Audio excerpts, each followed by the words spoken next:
in the Arizona State Senate today as lawmakers voted to repeal the state's abortion ban. That motion now heads to the governor's desk. ABC 15 catching up with her this morning, just hours before that vote. I will sign it as soon as it gets to my desk. It's the 15 weeks. That's what will be in effect, and Arizonans will have a chance to weigh in on this issue in November.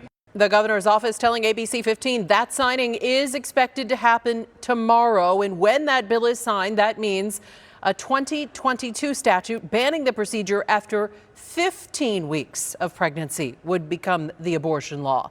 The repeal won't take effect until 90 days after the end of the legislative session, which is expected in the coming weeks. Now, we had a team right there as that vote came down and outside the Capitol as groups gathered to wait for that decision. Our team coverage begins with political reporter Rachel Louise Just, who's been talking with lawmakers today. Rachel? Yeah, Katie Faye, the Arizona Senate today ending weeks of debate on the issue of exactly how far abortion restrictions should be going in the state of Arizona. They only needed 2 Republicans, Democrats did, to come over and vote for them for this repeal to pass, and that's exactly what they got. The beating heart of a little kidney bean on a sonogram. An at times emotional day where more time was spent on speeches than voting. This country is on the verge of collapse. The Arizona Senate picking up where the House left off last week, taking on a bill that has one goal, repealing the near total abortion ban originally written in 1864. They got it right in 1864. We need to continue to get it right in 2024. In the Senate, Republicans T.J. Shope and Shauna Bullock voting with all Democrats to get rid of that law. You are out of order, sir. You're out of order. After procedural votes that got testy, floor speeches, which lasted over 2 hours, became personal. I don't know if you could all hear that, but that is the beating heart of my firstborn daughter. For 24 minutes, Bullock sharing her own stories of 3 difficult pregnancies. Through ups and downs, through tears of sorrow and joy, life was created, and my 2 kids were born into this crazy world. I love them so much. Even through heckles from those in the balcony. This is a disgrace! Point of order!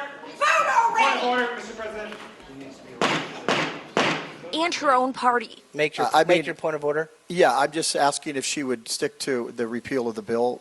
She's kind of going off in a number of areas. One of her pregnancies wasn't viable, and she had to have a medical abortion. I'm grieving. I'm so sad today. Republicans, for the most part, displaying their opposition to abortion. Because I would much rather be thought of as a male chauvinist than as a baby killer. To Democrats and to their colleagues who voted with Democrats. She voted for abortions.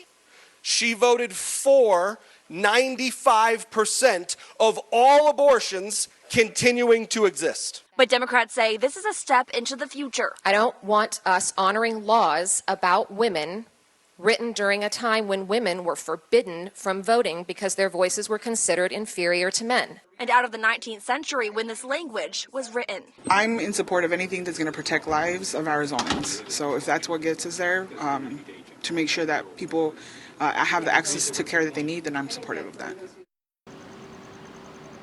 This now briefly heads to the House, but it will end up on Governor Katie Hobbs' desk. One thing I do want to note for you is that even though this is happening, where we have this abortion repeal coming into effect, it won't happen until after the end of the legislative session. So that'll be at least 90 days from now. We expect that to be a couple of months. However, we saw that AG Chris Mays says that she believes this actual ban, the near total ban, will be going into effect around June, at the end of June at some point. And so for a couple of months, we do expect there to still be a near total abortion ban here in Arizona. Live in Phoenix, Rachel Louise Just, ABC 15, Arizona.